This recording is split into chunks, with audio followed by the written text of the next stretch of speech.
melawan pemerintah rezim Jokowi. Bukan Pak Jokowinya, Pak. Kita nggak boleh benci sama orang, haram hukumnya. Saya nggak pernah benci sama Pak Jokowi. Saya nggak kenal. Pak Jokowi orang Solo, saya orang Madura. Jauh, nggak kenal. Nggak boleh membenci orangnya. Saya hanya membenci dan marah sama kebijakannya, keputusannya.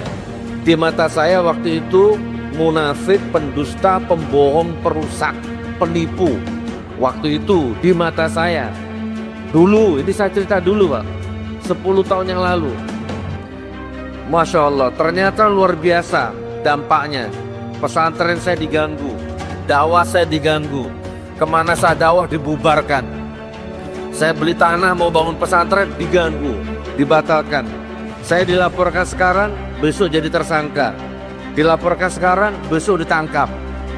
Begitu terus. Tapi saya nggak putus asa, hak batil-batil. Masya Allah, saya pernah di penjara, Pak, 2,5 kali 2,5 kecil, diisi 9 orang. Masya Allah, rupanya mereka mau menghancurkan mental saya, rupanya mau membuat saya gila. Karena memang sebagian besar yang masuk ke situ gila semua, Pak. Sudah malas sholat, lupa istri, bahkan istrinya ditipu, orang tuanya ditipu. Di dalam penjara masih sibuk menipu orang. Alhamdulillah, saya dijaga sama Allah. Selama Gus Nur melakukan jihad fisabilillah dan berdakwah di jalan Allah, banyak rintangan dan tantangan yang dihadapi, terutama dari pemerintah. Apakah ke depan Gus Nur jera atau kapuk kalau bahasa Jawanya, kalau kami bahasa Melayu sini jera, untuk melakukan lagi seterusnya. Terima kasih. Assalamualaikum warahmatullahi wabarakatuh. Assalamualaikum warahmatullahi wabarakatuh. Bapak, ibu, abang, kakak, adik, jamaah dimanapun berada. Man bana masjidan, siapa yang bangun masjid, manallah mislahu baitan fil jannah. Ma la yudraku kulluh, la yutraku kulluh. Kalau belum bisa bangun satu masjid utuh, 1, 2, 3 sak semen, batu bata, batu kerikil, insya Allah mengalir sampai hari kiamat. Bingung kemana kami mau salurkan? Jangan lagi bingung, salurkan ke Masjid Peradaban. Di nomor rekening Bank Syariah Indonesia BSI, nomornya mudah, 33300009097 atas nama FSRMM. Konfirmasinya ke nomor berikut 0813 7733 9947. Berkah selalu. Wassalamualaikum warahmatullahi wabarakatuh.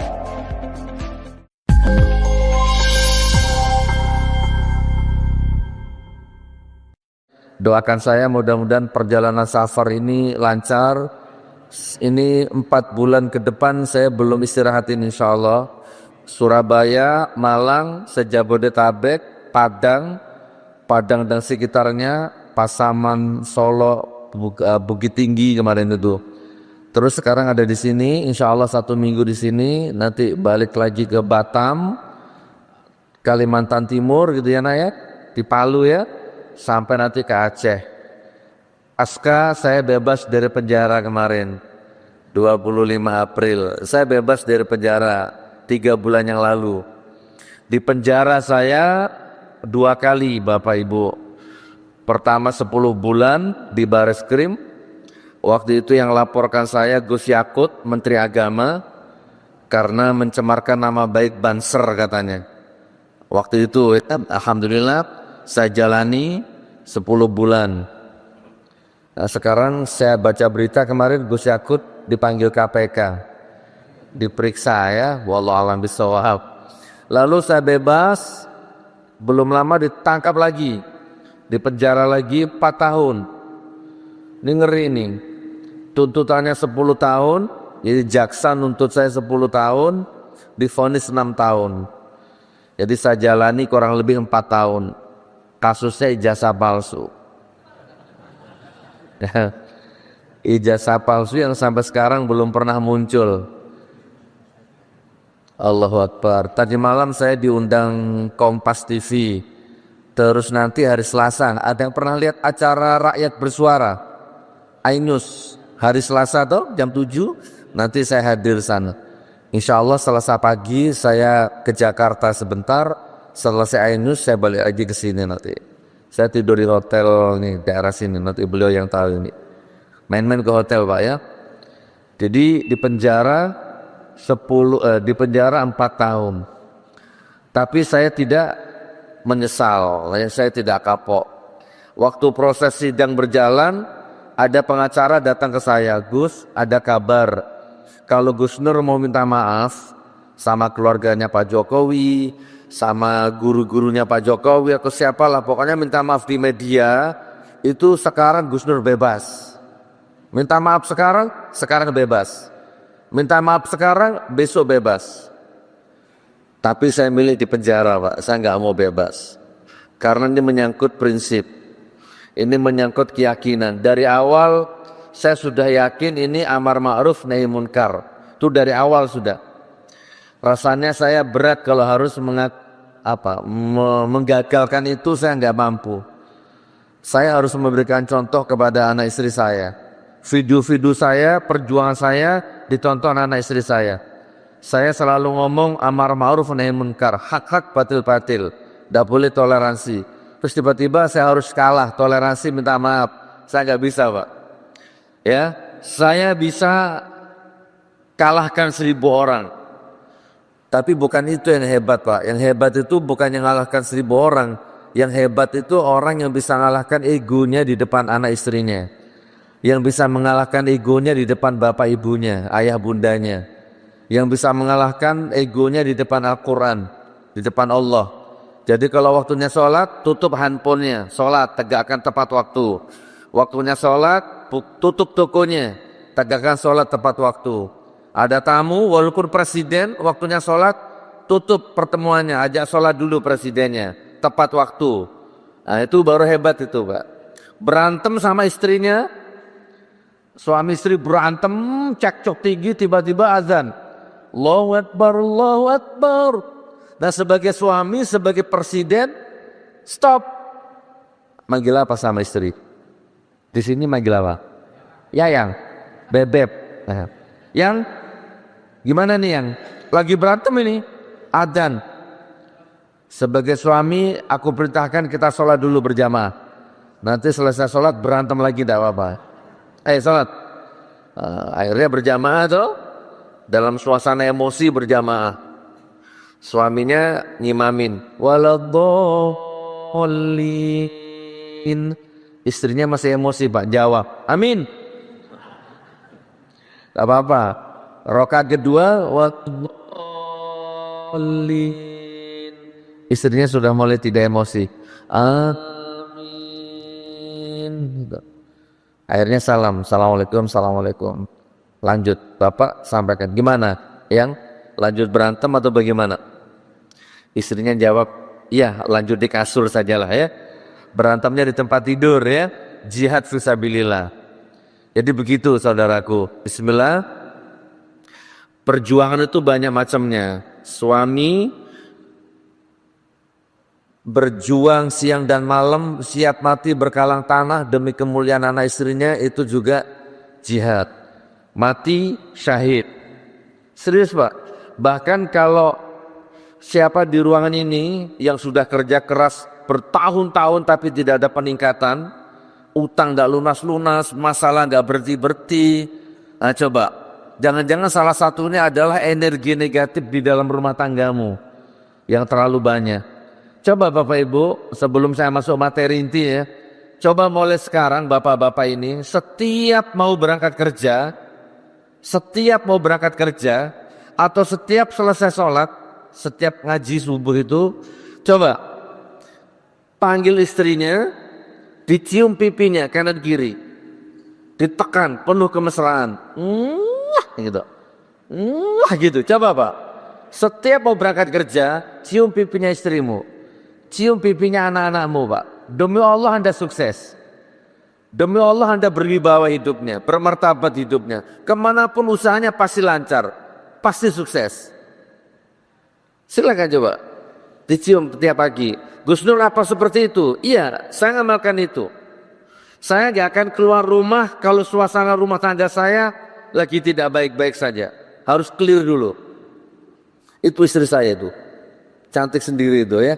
Kebetulan beliau ikut yang pakai niqab itu. Saya cium beliau tiap pagi. Kalau saya lupa beliau yang cium saya. Saya cium pipinya, dia cium tangan saya. Assalamualaikum, waalaikumsalam hati. Berangkat kita. Coba teman-teman. Nggak usah sikap, jimat, makan kembang, makan menyan, cari dukun, cari paranormal. Nggak usah. Bahagiakan istrimu, jangan sakiti istrimu, selesai urusan. Allah akan lancarkan rezekimu, Pak. Serius. Jangan pelit-pelit sama istri. Ini ada laki-laki sama istrinya pelit, sama selingkuhannya royal. Naudzubillah min dzalik. Hancur hidupmu.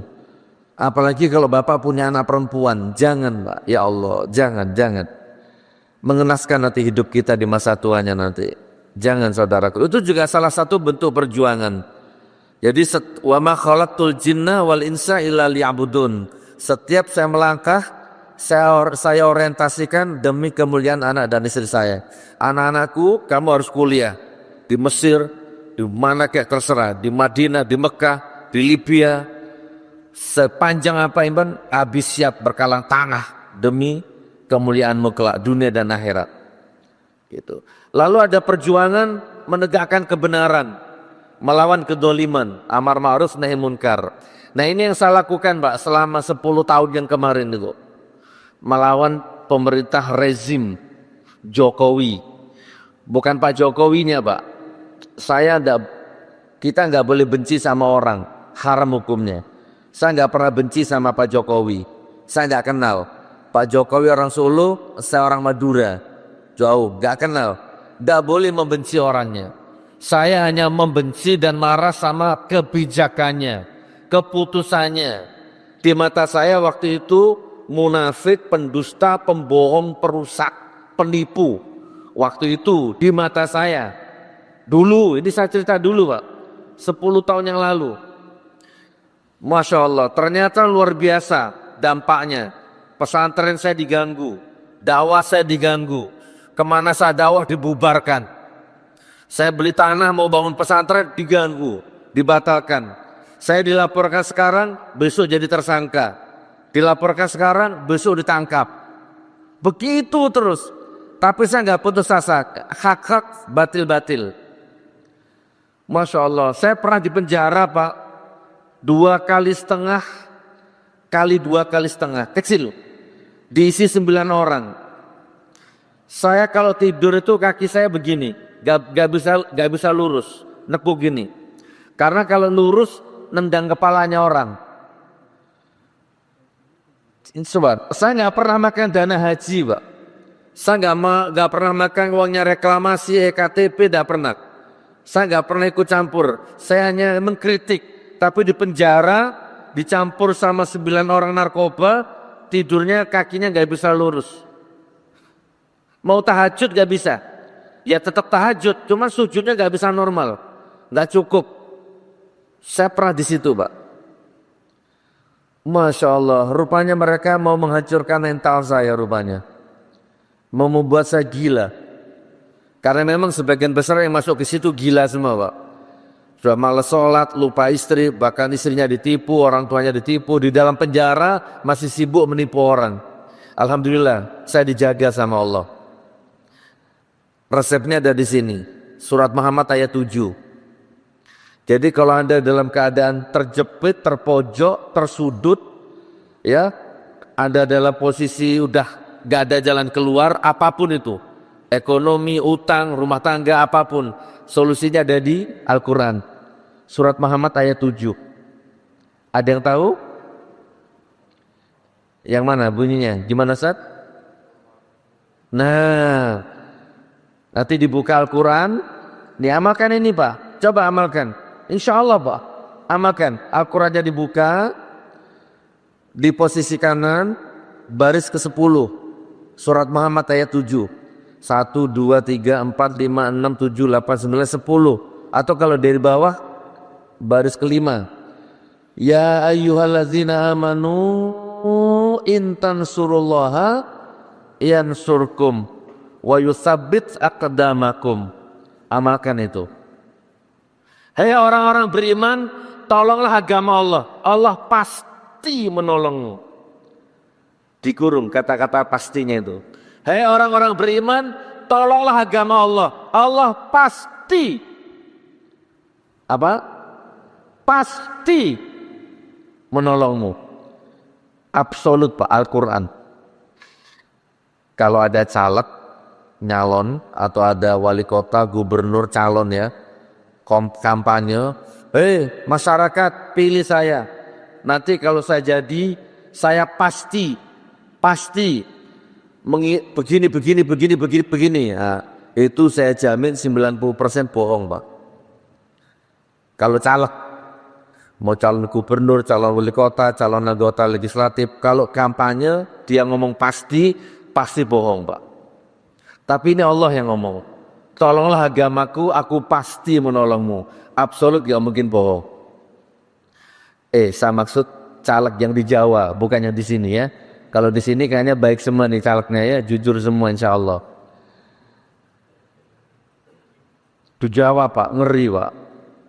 Nyalon jadi wali kota, nyalon jadi gubernur, nyalon jadi anggota dewan, melangkah. Di tengah jalan modalnya kurang.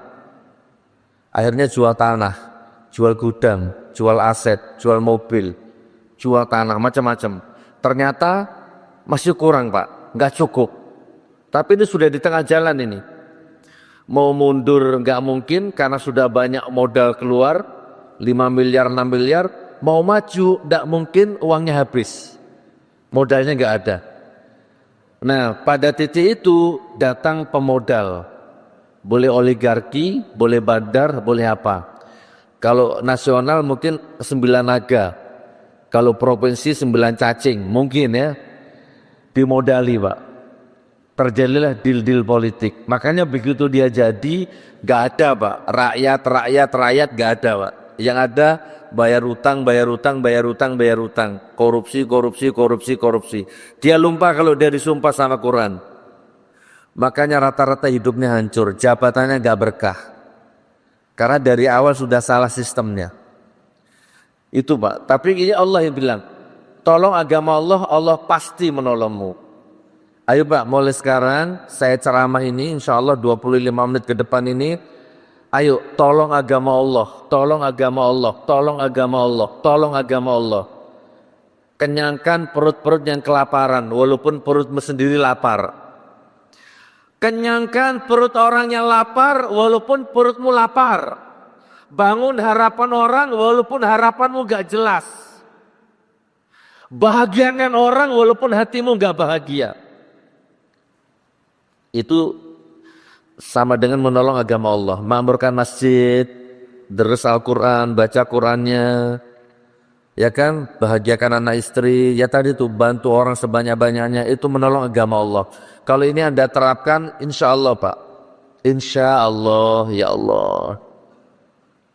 Saya di penjara, ada orang datang ke saya, Gus Nur, minta uangnya atau pinjam uangnya 2 juta, istri saya mau melahirkan. Pas saya nggak punya duit, belum ada yang besuk, tidak pegang uang sama sekali, pinjam uangnya 2 juta Gus Nur. Oke. Saya tanya, kamu kenapa kau masuk penjara? Istri mau melahirkan, kamu masuk penjara. Kenapa? Saya nyuri motor. Apa namanya? Sepeda motor. Saya nyuri motor Gus. Ya untuk saya jual untuk biaya anak istri saya lahirkan, biaya istri melahirkan. 2 hari, 3 hari saya tawar-tawarkan gak laku-laku. Akhirnya saya foto, saya jual online di Facebook. 1 jam saya posting, datang pembeli, alhamdulillah. Yang beli yang punya motor. Bawa polisi. Akhirnya ditangkap. Besok istri saya mau melahirkan Gus, 2 hari lagi mau melahirkan. Sudah pecah apa namanya ketuban ya. Tuh. Saya bilang sama beliau, Mas, di sini ada 650 napi. Coba sampean ke sana dulu, usaha ke yang lain dulu, nanti kalau nggak ada baru ke saya. Saya bilang begitu karena saya nggak pegang duit Pak. Tapi saya nggak mau mematahkan harapan orang, nggak mau saya. Siapa tahu 1 menit, 2 menit ke depan Allah kasih rencana lain gitu ya, maka saya suruh ke yang lain. Ternyata beliau jawabnya gini, sudah Gus Nur, sudah saya datangi semua, nggak ada yang mau bantu. Oke, kalau gitu Mas, di pojok sana ada kamar kecil, cuma isi 8 orang, blok B8. Coba sampai ke sana, itu banyak duitnya, karena isinya koruptor semua.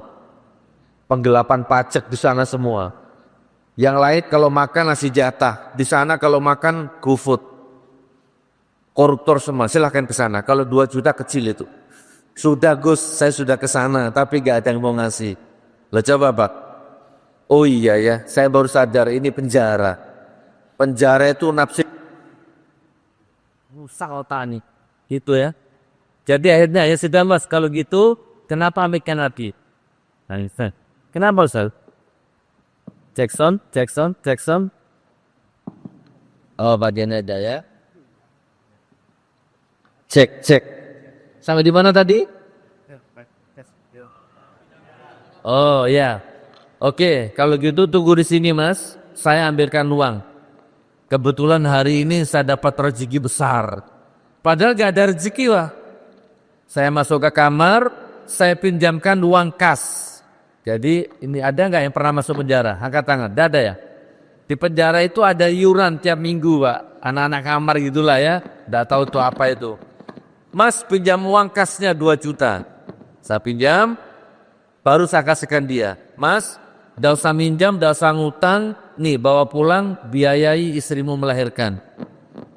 Pakai aja nggak apa-apa Ustaz. Cek. Pakai biaya kelahiran istrimu, bawa pulang.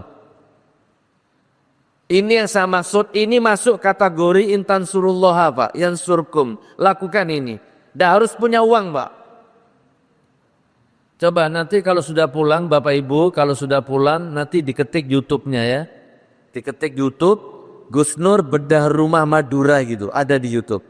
Nanti kalau sudah di rumah. Apa? Gus Nur bedah rumah Madura. Jadi waktu itu Bapak Ibu, saya lagi bangun rumah, belum selesai di Kota Malang. Saya masih ngontrak. Saya punya pesantren di Palu Pak, ada yang tahu? 3 lantai, pondok pesantren tahfidz Quran, gratis.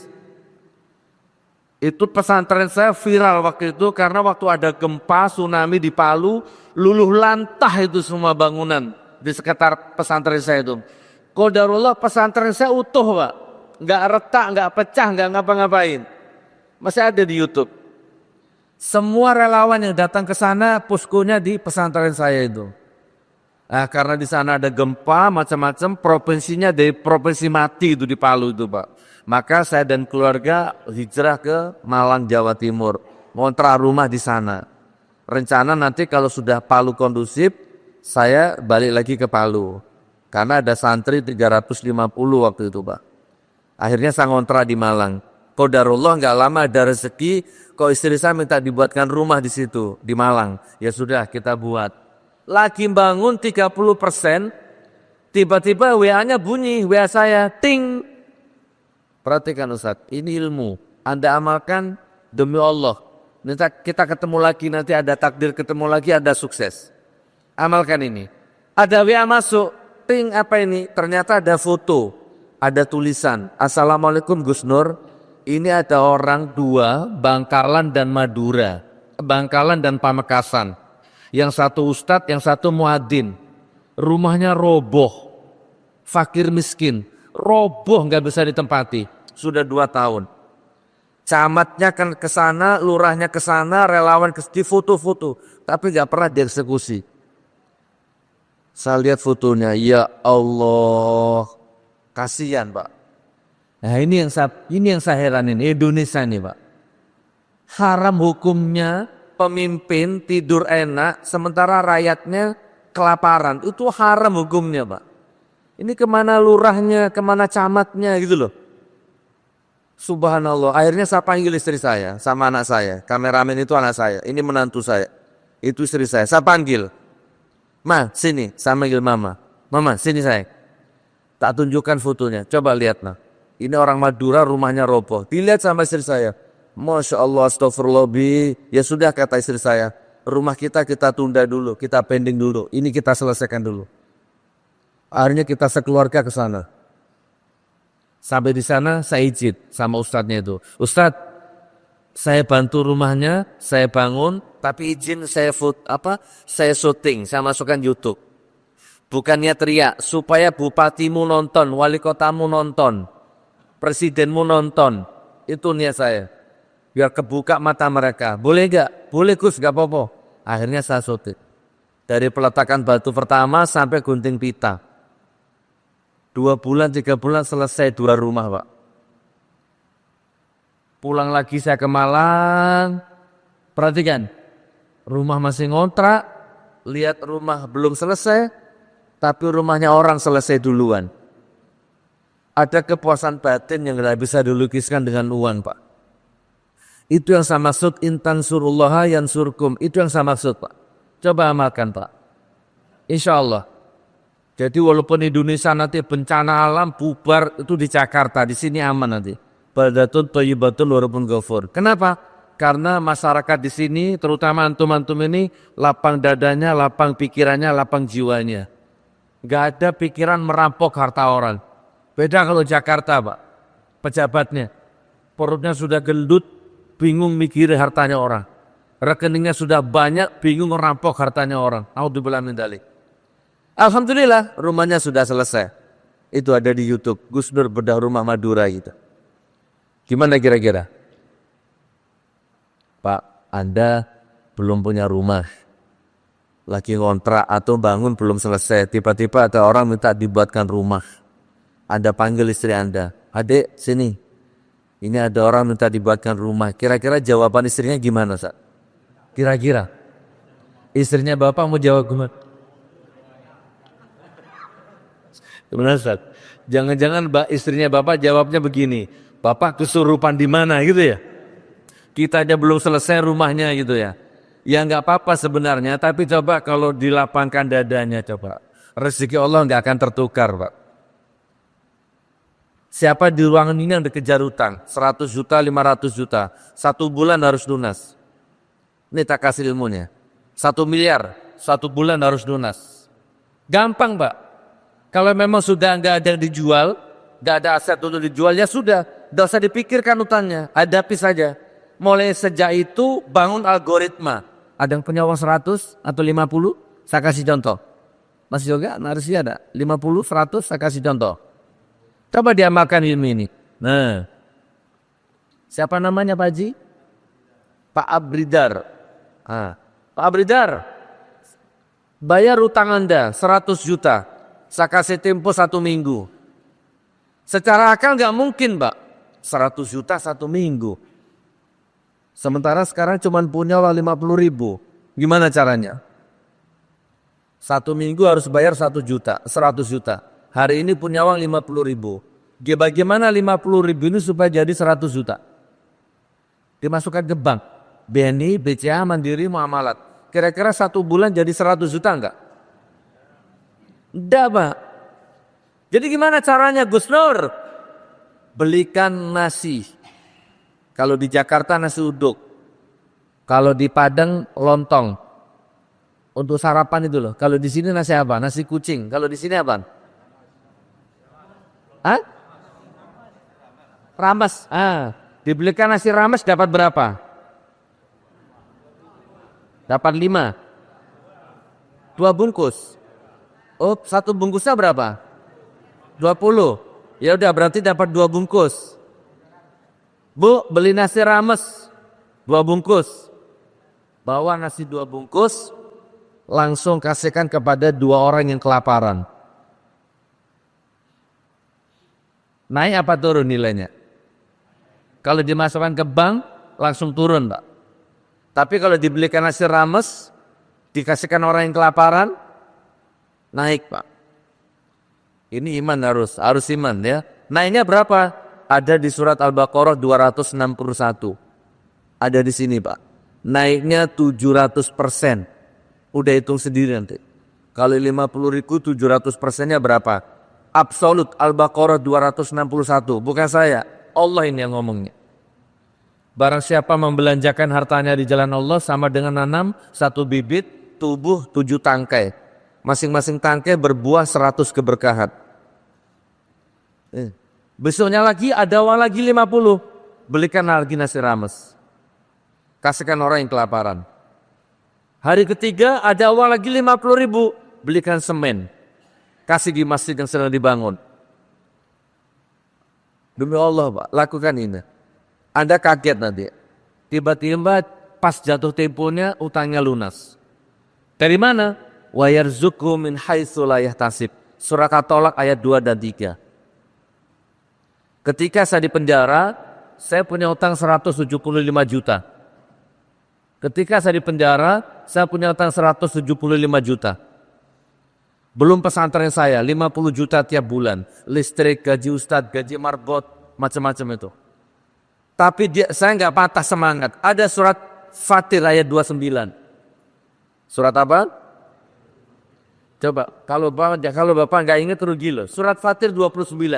Innalladzina yatluna kitaballahi wa aqamus salat wa anfaqu mimma razzaqnahum sirra wa alaniyatan yarjuna tijaratan lan tabur. Pelan-pelan saya baca artinya. Sesungguhnya barang siapa yang sholat, yang membaca Quran, yang sholat, yang sedekah, terang-terangan atau sembunyi-sembunyi, maka dia sedang berniaga denganku, kata Allah, yang aku jamin gak akan pernah rugi. Jadi kalau utangnya di atas 2 miliar, satu hari 1 juz Pak. Bangun jam 1 malam. Ngaji sampai nanti tahajud tiba. Satu hari 1 juz, kalau di atas 2 miliar. Buktikan, algoritma berjalan. Bapak punya TikTok, punya IG, punya YouTube, punya Facebook, buka. Teng. Kok ada video pisang nih. Wah, bagus sekali, pisang apa ini? Bapak tonton satu video pisang Ambon. Bapak like. Maka jangan heran sejak itu beranda medsosmu akan dipenuhi video pisang. Kemarin cuma nonton satu video, kenapa sekarang banyak kali video? Pisang semua yang datang. Itu namanya algoritma. Kasih 2 orang kelaparan sarapan 2 orang, akan datang 4 bungkus untuk Anda. Sedekahkan 4 bungkus rames untuk 4 orang, akan datang 8 bungkus untuk Anda. Itu rumus Pak, absolut Al-Baqarah 261. Tiba-tiba istri saya ditelepon orang Singapura waktu saya di penjara. Demi Allah ditelepon orang Singapura. Gak kenal, gak pernah ketemu saya. Umi, saya tengok Gus Nur di YouTube Umi. Saya tengok Gus Nur di YouTube. Saya tengok Gus Nur di penjara. Saya tak ada niat busuk, tak ada niat buruk. Saya niat nolong Gus Nur. Umi, saya tak cakap, tak banyak pandai bicara, saya mau tanya saja poin-poin Umi. Pertama, Gus Nur punya hutang tak? Kalau punya saya lunasi hutangnya Gus Nur. Salam, Gus Nur tak usah berat-berat pikir di penjara. Yang kedua, pesantrennya Gus Nur macam mana nasibnya? Kalau belum ada uang, saya biayai pesantrennya sampai Gus Nur bebas. Yang ketiga, salam sama Gus Nur, jangan makan nasi penjara. Saya transfer 150.000 per hari untuk makan sampai bebas. Ditransfer itu istri saya. Melunasi hutang, biaya pesantren, biaya makan saya di penjara. Dijamin sama Allah Pak. Orang Singapura, nanti diketik di YouTube, Gus Nur Singapura gitu. Begitu saya bebas, saya langsung ke sana Pak. Saya silaturahim kepada orangnya itu. Terima kasih, namanya Tuan Rashid. Aneh Pak, ya bukan aneh. Wa yarzuqhu min haitsu la yahtasib. Ada di sini semua. Makanya mulai sekarang, ayo kalau capek hidup munafik, capek hidup berpura-pura, capek hidup susah, nih tiap hari baca Quran, tidak boleh libur. Tiap hari, kalau bisa 1 juz per hari. Kalau nggak bisa, ya sudahlah 1 kaca begini. Kalau nggak bisa, ya sudah 1 potong begini. Bismillahirrahmanirrahim. Alif lam ra. Shadaqallahul adzim. Ya gak apa-apa sudah. Cukup. Kalau masih kepanjangan, Bismillahirrahmanirrahim. Nun. Shadaqallahul adzim. Tidak apa-apa. Yang penting baca Pak. Terlalu tapi ya. Siap kira-kira? Menolong agama Allah siap? Yakin? Alhamdulillah ya Allah. Nah sekarang kalau gitu, ayo saya mau praktek. Tapi saya nggak memaksa. Kalau nanti Anda kuat angkat tangan. Saya Gus Nur. Tapi kalau nggak kuat nggak apa-apa. kita tetap silaturahim. Saya sekarang tinggal di Malang. Bapak Ibu, saya tunggu kedatangannya ke Malang. Ini sholat suruk ya? Oh ya. Saya tunggu kedatangannya di Malang. Bismillahirrahmanirrahim. Assalamualaikum warahmatullahi wabarakatuh. Tuan Guru yang kami hormati, majelis yang berbahagia, ke Kota Rengat membeli durian dibeli untuk sedekah. Selamat datang di Masjid Ar-Rahman. Semoga Gus Nur dan manajemen mendapat berkah. Amin. Satu poin dan pertanyaan saya, selama Gus Nur melakukan jihad fisabilillah dan berdakwah di jalan Allah, banyak rintangan dan tantangan yang dihadapi, terutama dari pemerintah. Apakah ke depan Gus Nur jera atau kapuk kalau bahasa Jawanya, kalau kami bahasa Melayu sini jera, untuk melakukan lagi seterusnya? Terima kasih. Assalamualaikum warahmatullahi wabarakatuh. Waalaikumsalam. Kalau ada sumur di ladang, bolehlah kami numpang mandi. Kalau ada umur kami panjang, insya Allah kita berjumpa kembali. Masya Allah. Saya tidak boleh kapok, dan saya nggak akan kapok. Ini live ya. Saya nggak akan kapok, karena menyuarakan kebenaran itu perintah, hukumnya wajib. Ya, saya tidak akan kapok. Saya menyerang kebijakan, bukan orang. Di handphone saya ini ada data pejabat-pejabat yang zina. Ada pejabat zina. Saya nggak ungkap, saya biarin aja. Karena zina ya sudahlah, urusan dia. Tapi kalau koruptor pas ongkar. Tapi pejabat berarti saya diamkan, saya WA dia. Ini sebagai sesama muslim, saya ingatkan antum. Antum sekarang pejabat, makan uang rakyat, makan pajak rakyat. Saya kasih peringatan pertama, taubatan nasuha, minta maaf sama anak istrimu. Kalau enggak, saya hancurkan antum nanti lewat perzinahan ini. Saya bongkar. Saya gitu, Pak. Haram hukumnya takut kepada selain Allah, Pak. Tidak boleh. Tadi malam kalau Anda lihat Kompas, dua arah ya. Dua arah. Tadi malam saya diwawancara Kompas, Pak. Masih ada itu di YouTube. Gus Nur Kompas. Saya lawan tadi malam. Projo-projo itu, relawan-relawan itu. Ada tadi malam live. Saya live pakai Zoom di rumah makan Padang di sini kemarin tuh. Gitu ya. Jadi tidak, Pak. Kalau saya koruptor, saya kapok. Kalau di penjara ini membuat anak istri saya tercemar namanya, saya kapok. Istri saya bangga, anak saya bangga. Ini saya 2 bulan gak istirahat ini, keliling Nusantara nih. Berarti alam meminta atau saya bukan memecah belah bangsa, menebarkan kebencian, provokator seperti yang mereka tuduhkan ke saya. Kalau memang itu benar, gak mungkin saya diundang, Pak. Gak mungkin jadwal padat ini dakwah seperti ini. Oke, saya jawab, saya tidak kapok. Saya tidak kapok ya. Saya di sidang 6 bulan, ijazah aslinya tidak pernah muncul di pengadilan. Ya, tapi saya tidak kapok. Dan saya nggak benci, saya nggak dendam. Saya sudah maafkan siapapun. Saya dengar katanya sekarang sakit kulit katanya. Saya doakan cepat sembuh. Nanti kalau beliau wafat, insya Allah kalau saya diminta, saya mau sholatkan jenazahnya. Walaupun dia pernah memenjarakan saya. Gitu ya. Marah saya, benci saya karena Allah, bukan karena orangnya, Pak. Penipu, penjilat, perusak, pembohong, pendusta. Utang 10.000 triliun. Ada ekonom di sini? Kalau ada ekonom izin, berapa utang di Indonesia sekarang? Ada data mengatakan 7.144 triliun.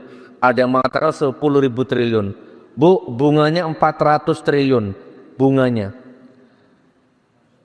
Ini 50 tahun ke depan belum tentu lunas, Pak. 50 tahun ke depan belum tentu lunas. Artinya anak cucumu sudah menanggung hutang, Pak. Marah saya. Jadi kalau di Abu Dhabi ada orang melahirkan, langsung dibiayai sama pemerintah. Proses kelahirannya, pendidikannya dijamin sama pemerintah. di Abu Dhabi, di Dubai, Uni Emirat Arab, Norwegia, Finlandia. Banyak Pak di luar negeri. Begitu istrinya melahirkan, langsung biaya pendidikannya, biaya rumah sakitnya, bahkan dikasih tunjangan 80%. Banyak Pak, itu luar negeri itu. Coba kalau di sini Pak, istrimu melahirkan, procot, langsung stempel, utang 26 juta Pak. Jadi kalau istrimu melahirkan, biaya sendiri. Begitu anaknya lahir, langsung kena beban utang 26 juta itu anakmu Ibu. Padahal yang utang bukan kita Pak. Ini kan live ini. Masa urusan seperti itu saya suruh kapok? Nggak mau saya. Saya tuntut sampai kiamat saya tuntut. Gitu saudaraku ya. Takbir. Sudah, yuk kita sholawatan satu kali. Sallallahu ala Muhammad. Sallallahu